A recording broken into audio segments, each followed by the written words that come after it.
In this video, I want to give you a couple of different notes around the union keyword. So first, we just wrote out a query that is using some parentheses around the two sets of data that we are trying to join together. It is not required strictly to always use parentheses around these two different sets that we're trying to join. In this case, we only use the parentheses because otherwise the database might be a little bit confused on whether we are trying to apply an order by to just this query right here or to the results of the entire union. Same thing for limit as well. If we just have limit by itself, database might be confused about whether we are trying to limit the rows coming back from just this or the entire union. So if we try to run this without the parentheses on there, we might see an error like so. To solve that error, we can just put in those parentheses that we had a moment ago, and now it's super clear that we are trying to do an order by and a limit on the results of this data set right here, just the rows we got back on the from products. So you might see a union that doesn't make use of those parentheses at all, so it might end up looking something like this, maybe something like select star from products union select star from products. So if we run that, we don't have any parentheses and everything still works as expected. And the next thing I want to mention is how we join together these two different sets of data. In particular, the required structure of them. So I want to imagine for a second that we once again have our products table, and then maybe we run two separate and very different queries on it.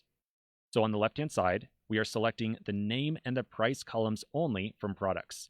And so we would end up with a result that looks like this. On the right-hand side, we're selecting name and weight from products. And so we end up with a name column and a weight column. We are only allowed to use the union keyword between the results of two queries where the results have the same columns. So they must have the same name, and the data inside them must be the same type of data as well. So even if we had something like, say, how about we change this a little bit, and we had something like, how about, I'm going to change name over here to price, and I'll change weight to name. So let's just imagine for a second that for some crazy reason we got a result that looks like this.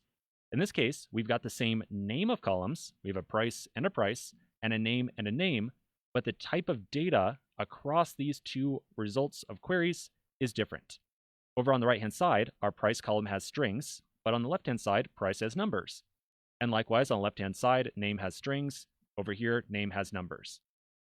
So we must always have the same columns, must be the name the same, and they must have compatible data types as well.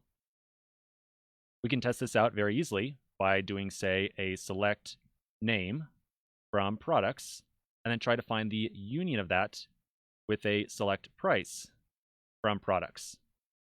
And if we run that, yep, we're going to get an error like this that says, sorry, but we can't match these different types of columns together.